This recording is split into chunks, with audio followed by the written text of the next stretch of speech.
Hello, hello. How's it going, people?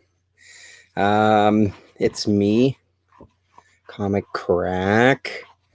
Today, talking about something a little bit different because it's on my mind and comes from places. So, hey, I felt like chatting. So, why don't we chat? If you're around, please feel free to comment away. If you have anything you want to contribute discussion-wise as we go, feel free to get in touch through there, and I can always send you a link. Let me just open up another thing here. Sorry. Okay. So what's going on, people?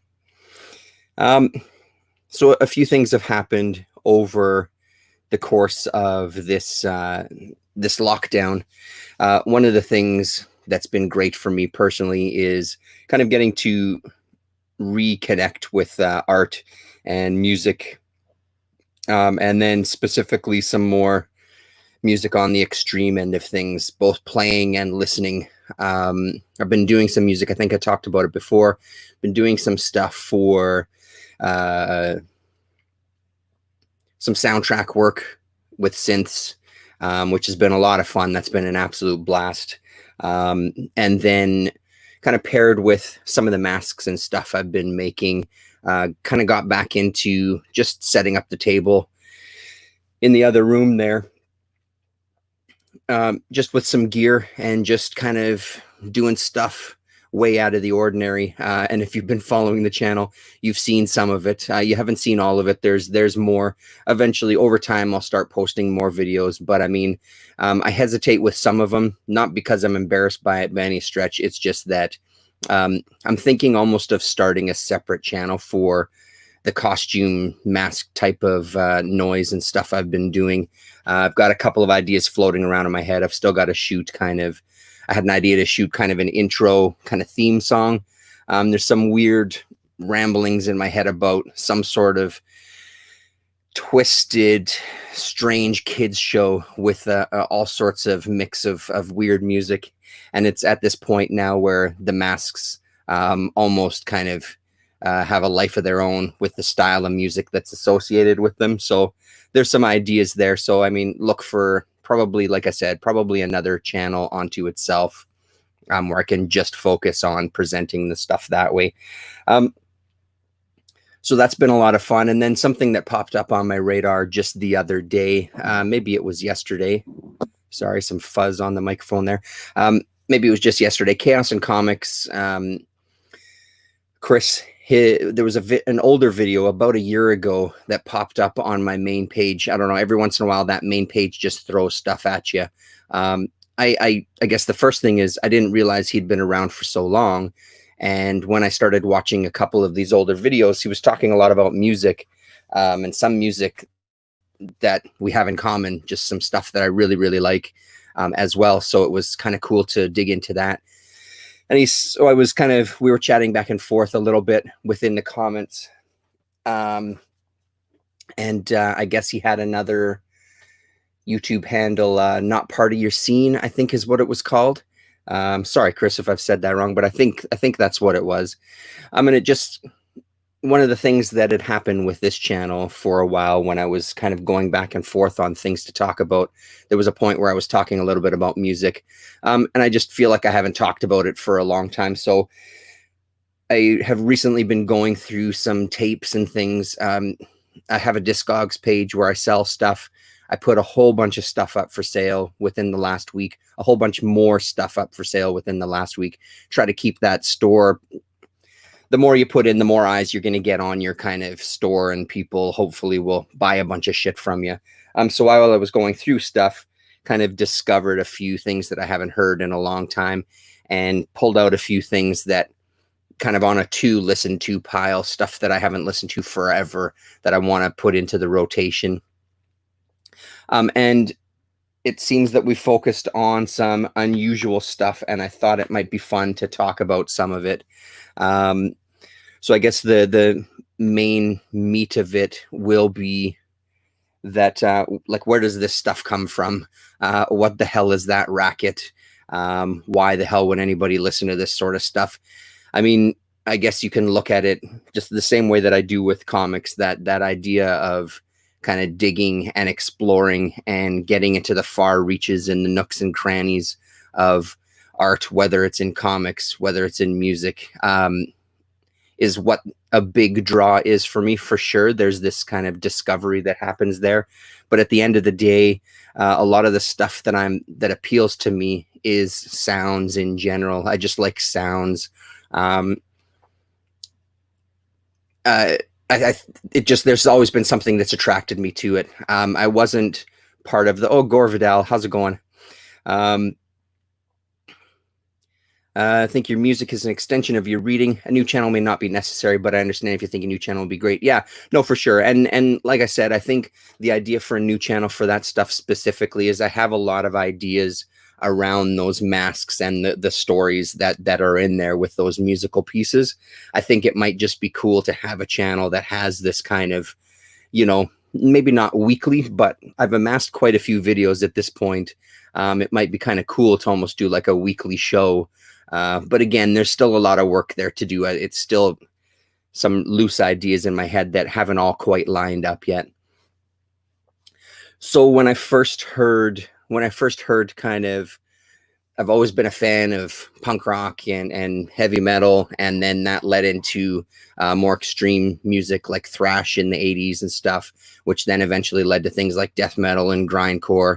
And a lot of those genres and stuff, the labels they were associated, one specifically, Relapse Records, had a subsidiary label called Release. And they put out something called, and I should have pulled it out to show you, I've still got my copy, called the Japanese American Noise Treaty. And it's a double CD. One CD is filled with American noise artists and the other's filled with Japanese noise artists. And that was the first time I heard people like Merzbow, Princess Dragon Mom, I think, is on there. Cocky SP is on there, Masana is on there, etc., etc. The Haters, I think, maybe are on there. Macro Nympha, a bunch of artists, a bunch of noise artists. And what I noticed was that I was really leaning towards the Japanese stuff. And I think the thing that appealed to me at that time was kind of, it took the extreme music to the very next level, just kind of abstract sound and this textural almost experience that was just right in your face. And that really, really appealed to me. And then once I started digging into it a little more, started to discover some veins of noise music, and Release also did a good job. They put out a lot of ambient music as well too. And there was guys that I was listening to like Justin Broderick from Godflesh, Mick Harris, who used to play in Napalm Death, then went on to Scorn. Those two guys specifically started doing ambient music. Justin Broderick did Final, Mick Harris did Lull, and it was really nice. It was really nice ambient kind of soundscapes and things that I was so into for a little while. The ambient music phase of my listening lasted for quite a while, and I remember listening to it late at night and falling asleep to it, and it was so nice. I don't listen to too much of it anymore, but starting to discover these different veins of noise and experimental music just led me down all the paths to see what was out there. And one of the big turning points and something that sticks with me to this day, which is very plain when you watch the performances pieces that I do, is I discovered a crew of people in kind of the San Francisco, Oakland area. And it's kind of the Brutal Sound Effects crew, I guess, where it's more this costumed noise, where the idea of creating these pieces, but then having some sort of not quite performance element to it, because it's not always about performance, but it's about creating these costumes and creating this other persona that's going to kind of present this music. And some of their stuff, not all of them, but some of them comes from an area of kind of sound design, for whether it's for video games, whether it's for movies, that sort of thing. So there's there's a real visual kind of cinematic element to some of it, or most of it, I guess, for me. I guess at the end of the day, all of the music that's like this, for me personally, is a real visual experience for me. There's a whole bunch of stuff that you kind of see as, or I sort of see as I'm listening to this. A friend of mine in Ontario, when he exposed me to free jazz, one of the things that he said that drew him to it, I don't know if he had a touch of synesthesia or what it was, but he would always associate the music with colors. Not that he was seeing it physically in front of him or anything like someone with full-blown synesthesia would. It just kind of, certain sounds and textures reminded you of colors. So there was almost this painterly experience that was happening with the music in its abstract form. I think those of us that follow your channel will continue enjoying your music and other creative endeavors. A new channel would, of course, attract a music audience that doesn't view comic channels. Yeah, no, for sure. And didn't know anything about noise artists until I discovered your channel. Well, I mean, and that's again, one of, as I've touched on before, that's one of the things that I enjoy hearing, Gor. I appreciate you saying that. One of the things I love about doing this is trying to expose some of these things, you know, whether it's specific comic artists or whether it's musicians, somewhere where you can hear about stuff that's maybe outside of your zone. So that kind of costume noise grouping, just really, I latched onto it big time and started just uncovering as much as I could. And I mean, I think part of that whole dig mentality with me is being where we are. Like, we live in Winnipeg. It's the middle of the country. It's the middle of the prairies. There ain't shit close to us. It's not like I can just hop over to Toronto or hop over to Montreal and see some performances. Like, we're in Winnipeg, and especially growing up, we had a lot of metal bands. Like, we always have been a very metal and punk rock oriented town. So when it came to seeing those kind of bands, it was a little bit easier. But again, even those bands, generally people fly over us because they're coming from Toronto to go to Vancouver, or they're going from Vancouver to go to Toronto. So there's not a lot of people that stop in the city. That's changing, and it's definitely changed over the years. But growing up, it classically just wasn't. So we had to dig for stuff.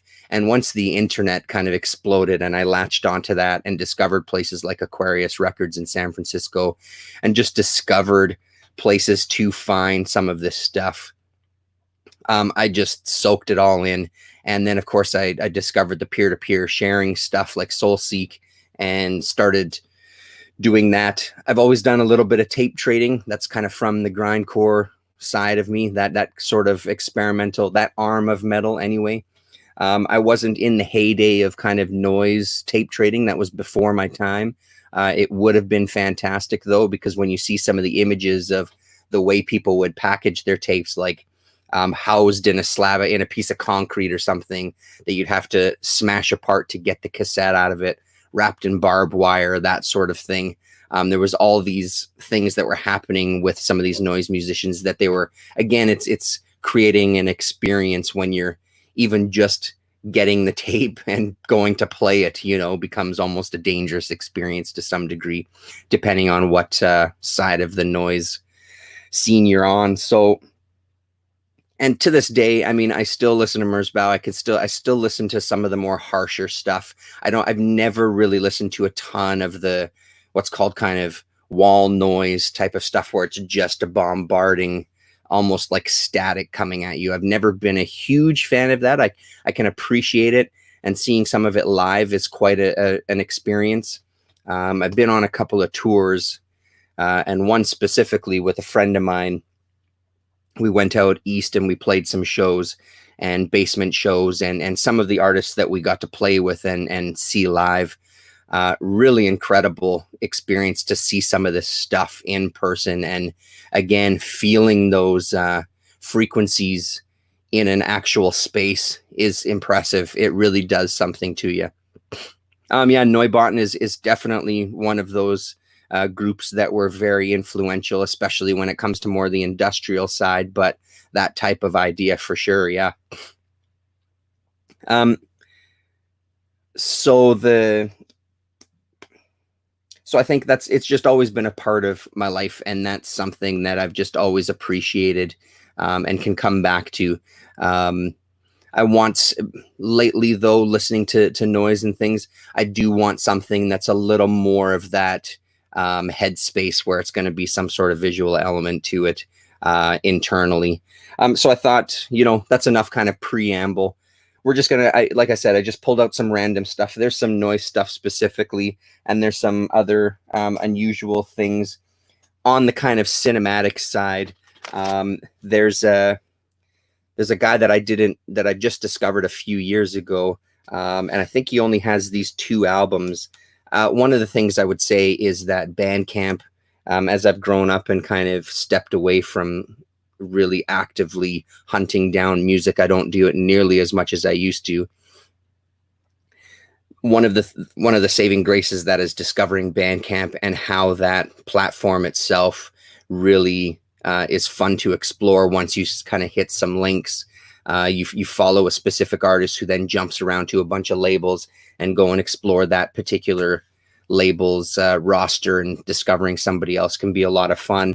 I don't know how I came upon this guy, but his name is Rashad Becker. I always want to say Baker. It's Becker, Rashad Becker. And he's got 2 albums that I highly, highly recommend.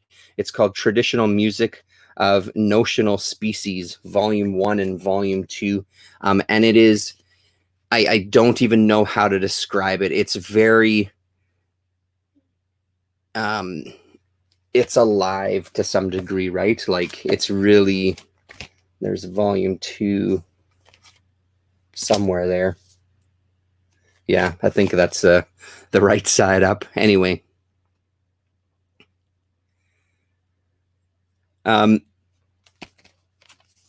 So it almost becomes its own world, and it's very kind of sound designy for sure. There's synthesis that's going on, and I don't know what the source material is that he's then manipulating.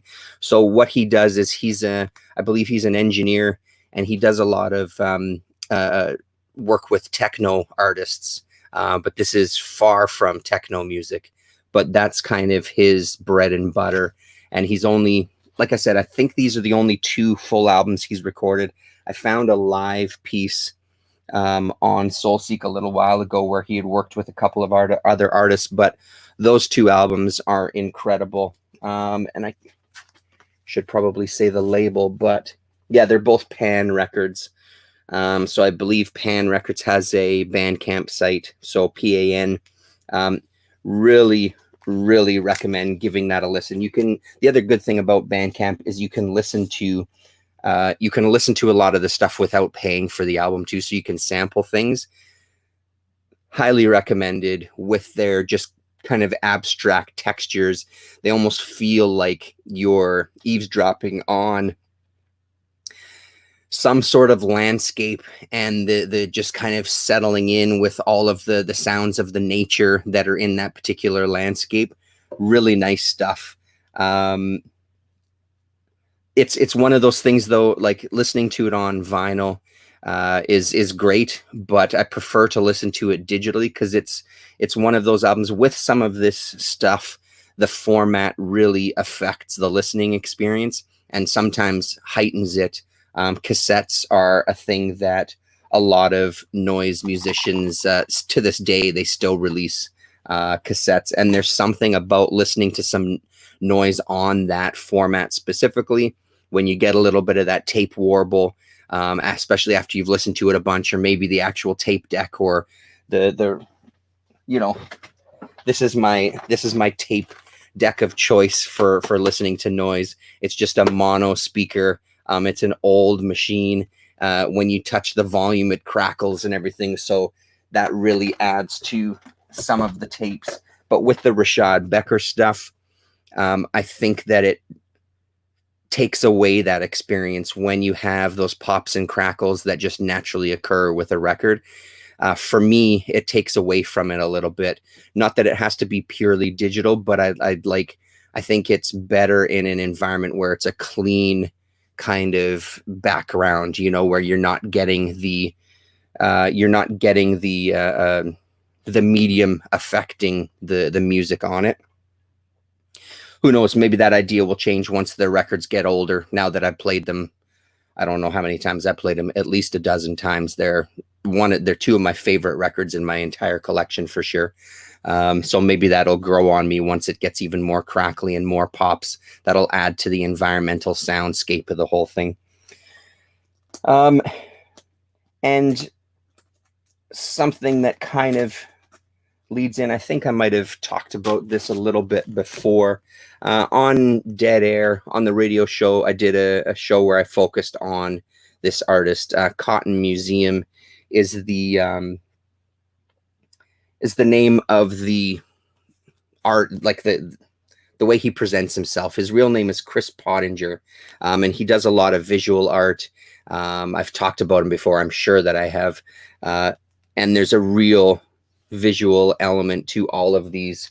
And again, this is again more synthesizer based stuff.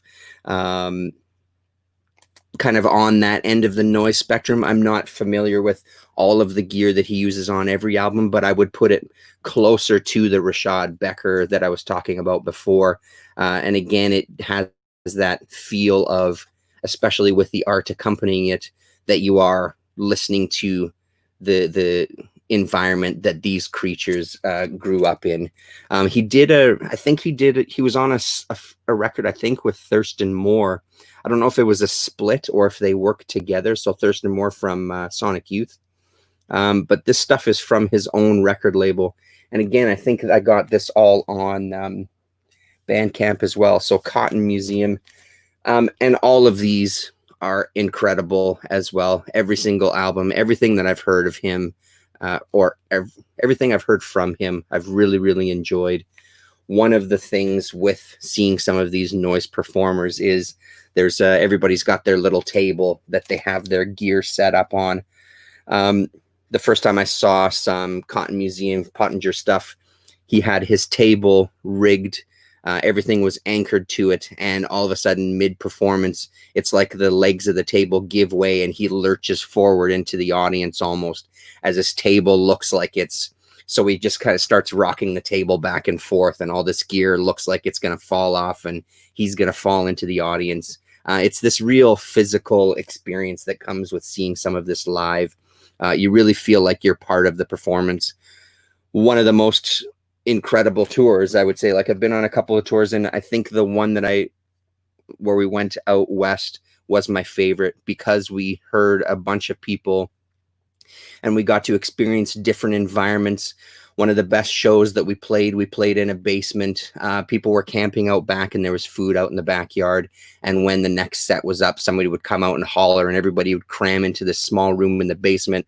So you'd be sitting at your table with your gear, and there would be people all around you, and they'd be screaming and yelling, and it becomes this, you become kind of one with the entire audience. So the other thing that we found out there was that a group of the people had been doing live performances just out in public. They had a wagon that was attached to a bike with a little amp and all of their gear, and they just set up somewhere, turn everything on, steal power if they had to, or generate their own power with a little generator, and just perform. So when we came back to Winnipeg, we did a series of shows where there's one space in town. It's called the Graffiti Gallery, and it's a big wide open space. They had a room set up that was a little kind of office. We cleared everything out of that room. We held a show there where our performance took place in this little room. So we just herded everybody into the room and got them to stand really close to us. And it's just to kind of relive that experience and try to impart some of that experience that we had to the locals. And it was a really interesting thing to try, because there's this real uncomfortableness with it, because it's not something that we're used to here, where in other city centers that have a bigger kind of experimental or noise scene, I guess. That's kind of just part of it, because everybody who's there that are watching you, they also perform, and they're also friends, and they've known each other, and everybody is doing the same kind of weird shit. So there's that connection right away. In Winnipeg, there's a lot of pockets of people doing their own little thing, and it's hard to kind of get people to mix unless you're doing something that's metal and that sort of thing. with the more experimental and noise stuff in town, there's always kind of been these pockets, and the noise stuff that does occur isn't the stuff that I'm drawn to the most. It's not that it's bad. I do like some of it. It's just not where my heart is with this kind of music. So it was pretty cool. And then doing some live shows around town, we did that as well too. We set up in front of restaurants. We set up downtown. We set up in a abandoned kind of building that was half torn down. And we did a little day where we just had a group of people follow us, and we just played a bunch of different shows in the city, 3 or 4 different locations, I think. Just again, to experience that side of it. Something about playing this kind of stuff out in public with all the sounds of everything that's going around was really, really great experience as well. So more Cotton Museum, Chris Pottinger stuff. I believe he's done an art book. He hasn't, I don't think he's done comics specifically, but I'm sure that there was an art book that he did that may be well worth me hunting down and showing off on the channel here. His style is phenomenal. Really, really love it. Another highly recommended artist and set of music. So it's mostly, it's changing like a lot of things. It seems to be a genre that's mostly dominated by males. I'm seeing that change a little bit now that there's been a lot of these performances online that I've been watching recently. Another positive thing that's happened from the lockdown is people have started presenting their music and art. That's a good question, Gore. These two things, the Rashad Becker and the Cotton Museum, I know the Rashad Becker is on Bandcamp, so you can buy it digitally from them. I'm not sure about the Cotton Museum. I have a feeling he's just released vinyl, but it would be worth just doing a hunt on Bandcamp, because again, anything that's on Bandcamp, there's always the option to just buying the digital version. Especially with a lot of this stuff, they end up being kind of limited edition because there's not a big audience for them. They'll do small pressings, and then once they're gone, they're gone. They generally don't repress stuff. But I'm not 100% sure about the Cotton Museum stuff. There might be stuff on CD as well, but I mean, it feels like digital is the way to go these days, and pretty much everybody has a Bandcamp page, so that would be my suggestion to check first. So it's always been mostly male dominated, but one of the things I'm seeing with this influx of Twitch channels that are starting up and people presenting pieces, there's a lot more females out there. Even when I go to the odd metal show that I still go to every once in a while, which is very, very rare, the amount of it's not just a bunch of dudes hanging out in a room anymore. It's really mixed, which is great. I absolutely love that. And years ago, unfortunately, it's broken. It doesn't work. There was this compilation that came out, Women Take Back the Noise, and it's a 3 CD set. As it says there, 47 participating women artists, and it's in a makeup bag, and it had you kind of make the connection here, and then you touch the flower, and there's a little speaker here, and it made a whole bunch of noise. But again, this is years and years old, so unfortunately it doesn't work anymore. I'm sure some of the wires have been split. Not a ton of names that I recognize on here. There is a few, though.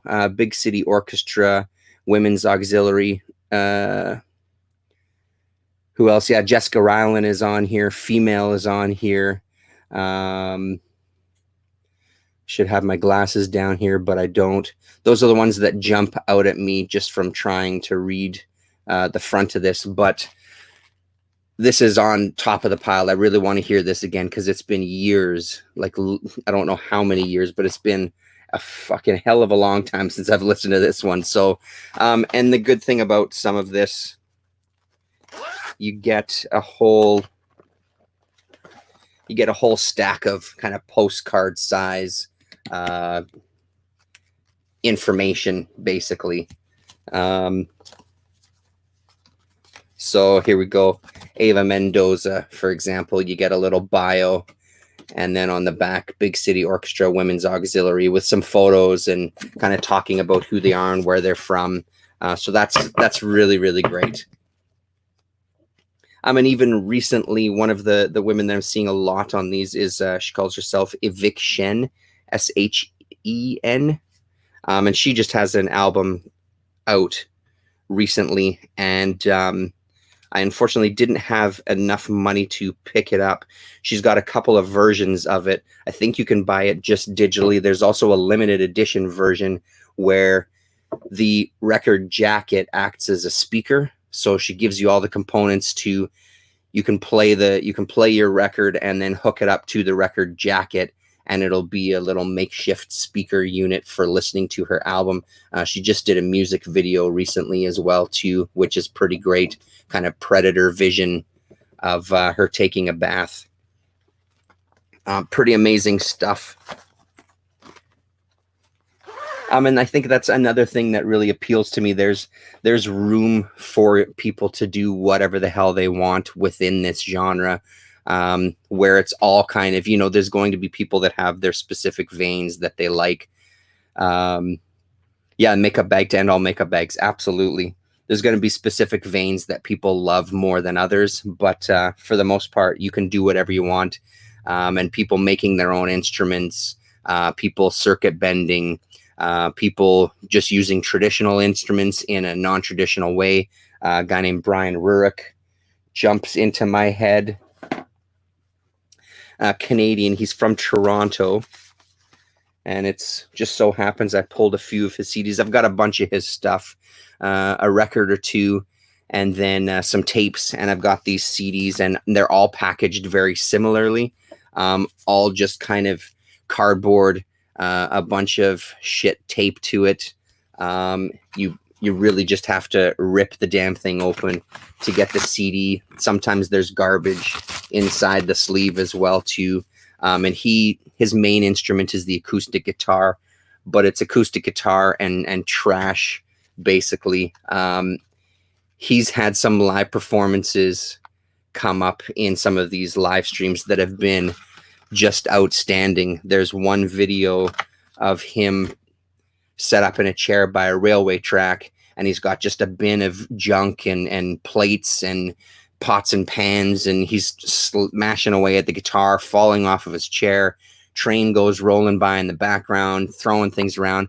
Really, really entertaining, but completely ridiculous. Yeah, and the tapes are the same thing. I didn't bring any of them up, but everything is just trashed, and it looks like it's just thrown together and handwritten all over the place, just to give you a sense of what's contained inside on the CDs.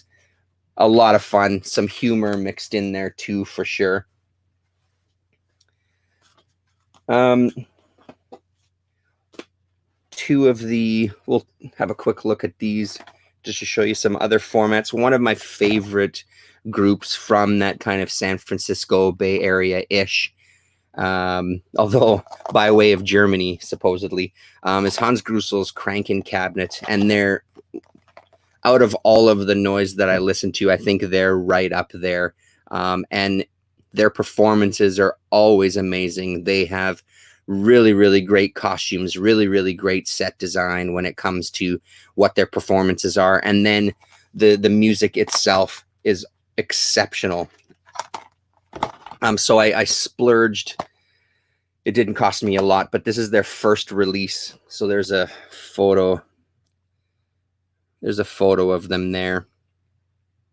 Almost this storybook, fairy tale kind of mythology surrounding them. This is their very first release, and I had it bookmarked on my Discogs page forever and ever. And there's always been somebody selling it. And one day I just finally bit the bullet and picked this sucker up. Comes with a little pin as well too. And I don't regret it. I've heard the album before. I did download it many years ago. And there's just the inside of it there. But it's great to have the physical thing, even if at this point it's not the band that's getting the money from it, but it's nice to have the physical piece of history from a group that I love. And I don't really know how to describe it. I believe the main guy, I'm pretty sure he does sound design for video games. I'm not 100% sure about that, though.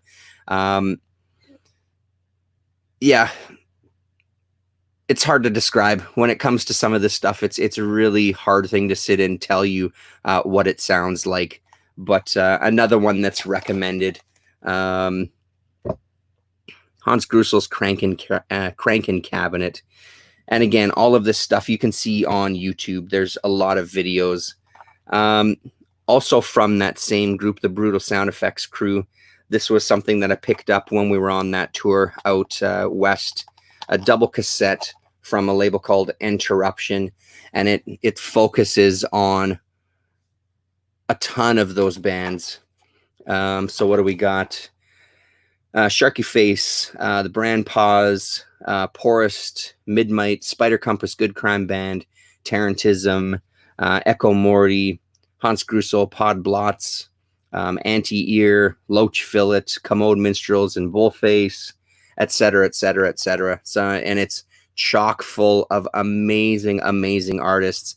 Again, this isn't something that you can just pick up anywhere, but I'm sure you can find something digitally at some. It's called the Brutal Sound Effects Compilation and Exhibition of Strange Fact. So for those of you that are peer-to-peer sharing, have a dig for that, because it's a fantastic compilation that gives you a really good snapshot of all of these artists or within that kind of particular group. A lot of incredible stuff on here. And then just a double cassette inside. And speaking of Spider Compass, Good Crime Band, another one of my favorites. There's one guy specifically, Grux is his name, who goes by a lot of other names. He was in a band called Caroliner. He's performs as Rubbero Cement. He's got a bunch of different personas when it comes to his art. He's in the Cave Evil crew, the gaming company that I've talked about before. He does some art in there, I believe, as Commode Minstrels and Bullface. One of his bands is Spider Compass, Good Crime Band, and it's they're a two-piece, and they're dressed up like vultures, and they have these long extended heads that kind of bob and peck at things as they're playing the organs. One of them plays things pretty straight, and then the other one plays really distorted, so you get this kind of organ music, traditional organ music of, you know, Popcorn and all these kind of easy listening type of hits with some crazy weird synth playing over top of it. It creates a really nice mashup that I love, just because of those elements. We'll try to open one or two of these up.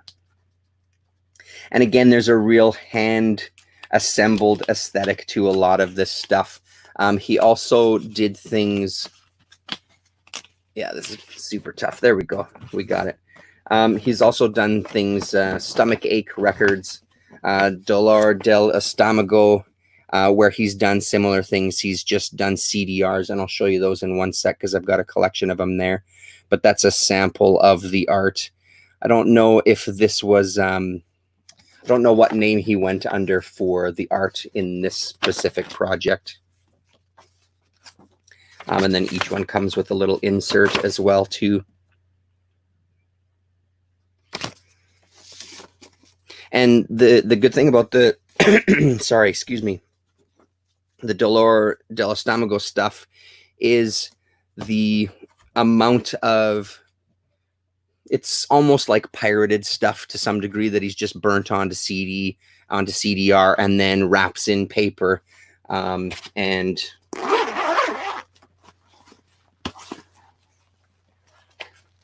it just goes. So I've put them just recently because I've been listening to these again. I just put them all in this case. I've gotten a ton of them over the years from various places, from trades and buying things. One of the there's a couple of the CDs. There's a ton of it that I love, but there's a couple that really stand out, and they are somewhere here. Here we go. So two of them that stand out to me are Monsters Inc. and Toy Story on this side. There was a Toy Story 1 as well that I used to have, and I'm not sure what the hell happened to it. And all it is it's the sound effects from those shows put onto a CDR. I don't know if it's come from someone within their group who actually worked on those movies and had access to all of those sound effects. I sort of think that that's the way that it is because of the presentation of it.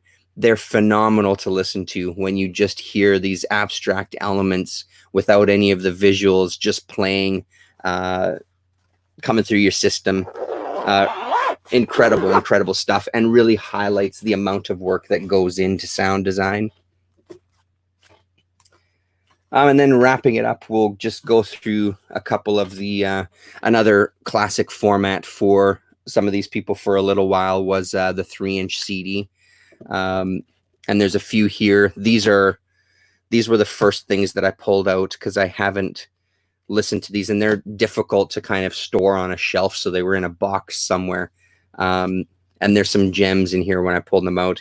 One of my all-time favorites, Jean-Francois Laporte, I believe, based out of Montreal, with a 3-inch CD called Mantra, and it is Zambonis, recordings of Zambonis at hockey games that clean up the ice. And he's created approximately, I think, for a 3-inch CD, you have around 22 minutes, I believe, that you can put on it. And I believe the piece he's created is about 20 minutes. 21 minutes, 58 seconds. Look at that. It says right there. And it's incredible. Truly incredible. It almost has a, I don't know, there's something about the tones and the way that he mixes the various recordings and EQs it, that it has this really nice feel to it. And almost a sleepy feel to it. It's a real relaxing kind of sound. I think some of what you're describing was part of the 70s, like when Peter Gabriel was with Genesis, there was an artistry tied in with the music, a showmanship that was appreciated by the audience. Absolutely.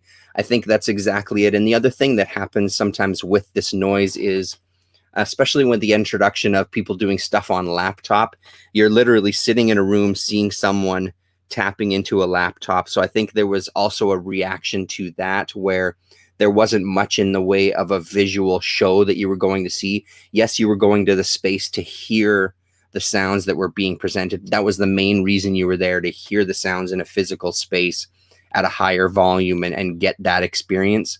But I don't know. I need a little bit more, and I was guilty of doing the same thing. There's lots of, well, there's not lots of photos. There's a couple of photos of us from back when we were playing more, where it is just me and my buddy hunched over a table, touching knobs, turning stuff. There's not much activity going on. We started incorporating some visual elements behind us. There was one show where I set up some backdrops and got some lighting from the local rental house to kind of give it a little bit more. We did a Halloween show where we did some costumes and had a smoke machine in a really small space.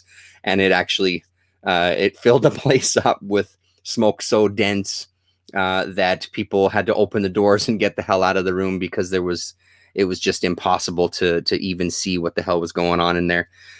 So you try to create some sort of experience for sure. It becomes part of the performance, part of the story. So Grux that I was mentioning before, this is Rubber O Cement and Speculum Fight. And I'm not sure who's in Speculum Fight, but this is a double 3-inch CD with some of his glorious art in there. And checking out Rubber O Cement on YouTube is a good idea to do so. Really great performances, a whole persona that's this alien And then there's a lot of cardboard boxes on stage as well that there's another person kind of inside of that's turning dials and playing music in there as well too.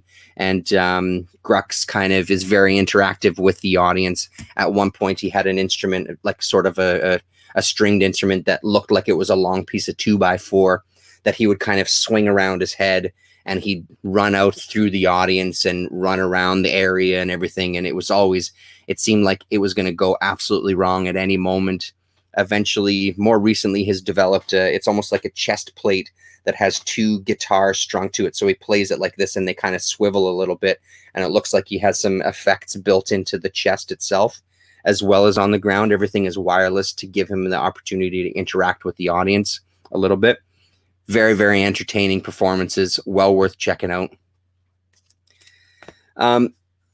So with some of this stuff, there is an arm of noise that is a little more confrontational, a little more intense, a little more unsettling, and a little more, there's definitely a message that's being sent, and it's not supposed to be something that makes you feel comfortable. It's not about entertaining. It's really, it's about confronting you. It's about, its sole purpose is to make you uncomfortable. And nobody does it better than the Schimpfluk group, which is Rudolf Eber, Dave Phillips, and Joe Kalans. And every once in a while, I think they have another guy, Daniel, I don't know if it's like Lowenbrock. I can't remember his last name. Rayon Bashi is who he plays as, and he's got a label as well. Actually, I pulled this out. We'll give you a sense. They do a lot of really, really intense performances. There's a lot of vocalizations. There's a lot of unease when it comes to what they're showing and what they're exposing you to. They're all still active, although I don't think Joe Kalans, aka Sudden Infant, does as much anymore. I know Dave Phillips puts stuff out still, and I know Rudolf Eber does a lot of stuff.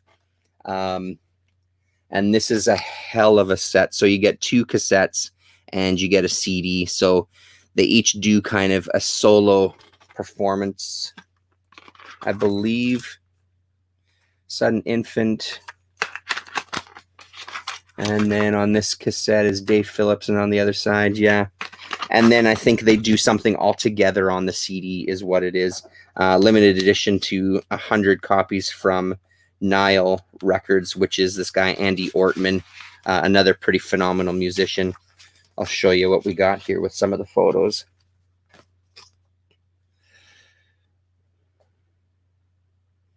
But definitely confrontational, definitely unsettling.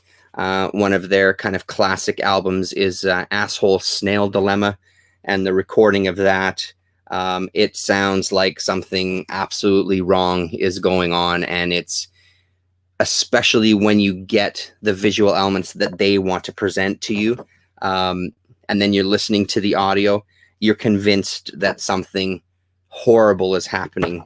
And I think it was a performance that someone called the police, and the police broke it up. I don't quite remember. But they are they're not there to entertain you. They're not there to make you feel comfortable.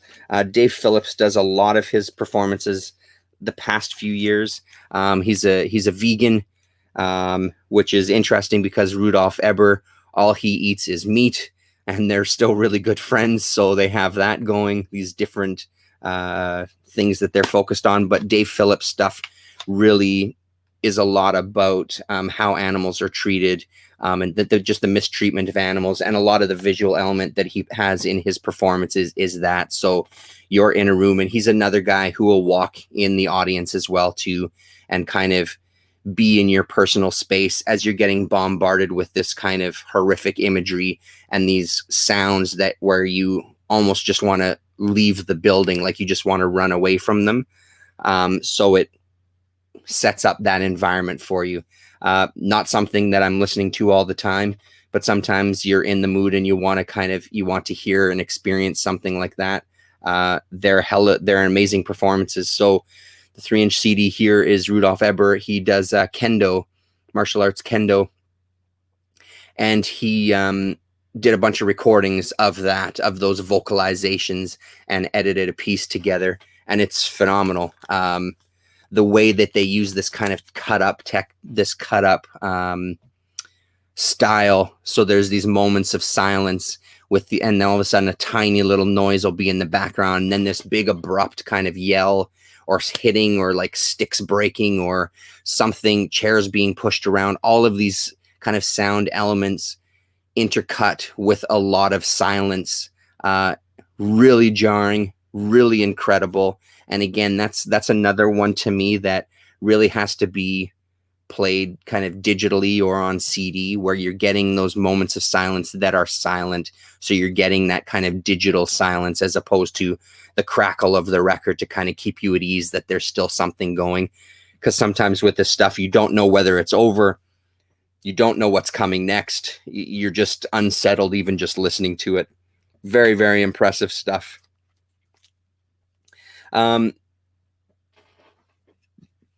An initial collaboration with Chaos wouldn't be a bad idea, discussing this music. I think the interaction would be enlightening and fascinating. Yeah, for sure. I would love to. I'd be all for doing a video and having a chat with him. We do cross some territory for sure. I'm not sure how much into this kind of stuff he's into, but there's some territory. He was, one of the videos I watched, he was talking about this band called Primitive Man that I had a chance to see live, and he's seen live a couple of times. Incredible band. And that led us to talk about a Japanese band called Corrupted, who are one of my all-time favorite kind of doomy, sludgy, heavy bands. Japanese guys that sing in Spanish, and it's fantastic stuff. Really, really good. I think we could have a good chat about some stuff for sure. So when I was talking about the Japanese-American Noise Treaty, at the beginning, one of the guys who's considered the king of noise would be Masami Akita, Merzbow. The other guy that would be argued to be the king of noise is Masana, and his name I'm absolutely drawing a blank on right now. He did a lot of, as Masana, he did a lot of vocal performances, and it was about the theatrical element, almost like a rock star, jumping off of stacks of speakers, putting his body in all sorts of peril, throwing himself around stage and just screaming and hollering into a microphone. His performances, I think, classically only lasted a couple of minutes because he just put everything, all his energy into this one short outburst, and then would leave the stage kind of thing. He did a bunch of stuff, and some stuff that I really enjoyed was a side project he had called Space Machine, P Tapes, which I think is out of out of Japan, put out 4 of these, and each one was focused on a specific module from the Buchla, I believe the Buchla synthesizer, or Buchla modular synth. I don't really know how to, it was Buchla basically. And they're really, really good listens. He's done a couple of CDs as Space Machine. I think I have another one, but these are really nice. And this was kind of, these pretty much marked to some degree my intro into modular synths and just synthesis in general. I didn't know much about these. I know about effects pedals. I know about kind of that sort of gear held over from my days in playing in metal bands and that sort of thing, and doom bands and sludge bands. That's the gear that I know. This stuff was very alien to me. So hearing the sounds that these could make, it has right away, you just think of classic electronic music from like the 60s. Really, really great stuff. Really nice listens. Just running to the end here with the last 3. Another guy, Joe Coley, who also performed as Crawl Unit. This is a 3-inch CD, Anthem. Again, one I haven't listened to in a dog's age. And there's the sticker from Aquarius Records. I really miss that place. It was a fantastic website. Every 2 weeks, they had a new mailing list that would go out where they would review albums. There would be sound samples that you could listen to. It was so great. Me and my brother used to count down the days to read the new Aquarius list and then place an order. We placed many orders over the years to Aquarius. I had a chance to visit the actual physical shop when I was there in San Francisco.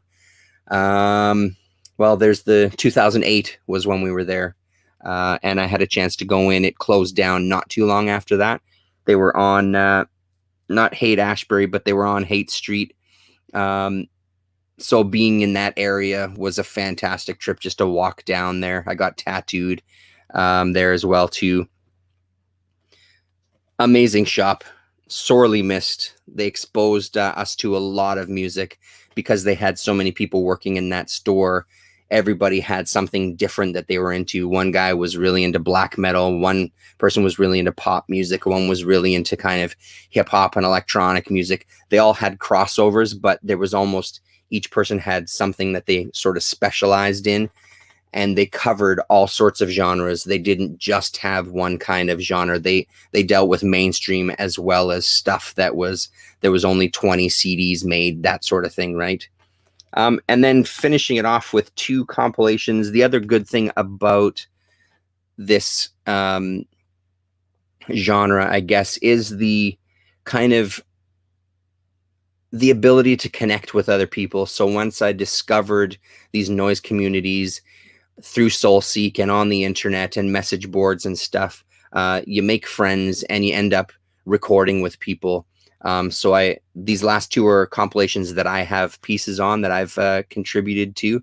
The first one is the Abelian Groups Records.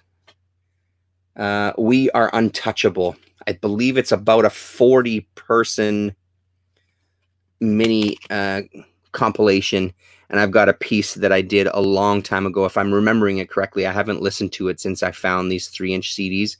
If I remember correctly, it's this little kind of cut-up collage-y type piece that's on here. I'll try to get it on the computer somehow. I'm pretty sure I've still got that CD drive that'll play these. I'll get it on the computer and I'll share them. Since it's my own stuff, I'll share them on the channel. I'll do a little video. So that's that compilation. And then the other one that I love is this Fuck Rot Cop magazine. And I love it because it kind of bridges that gap between experimental and strange music and my love of comics. Maybe playing some of the music with Chaos, discussing the impression the music made on both, and then as in comics, going down that rabbit hole. Yeah, no, for sure. I think that's a great idea. I think that would be a lot of fun. I'll get to the name of the artist right away here. But this was a great one. I believe they're based out of France, I think. And this was really great. I'm honestly, I don't remember how I got hooked up with this compilation.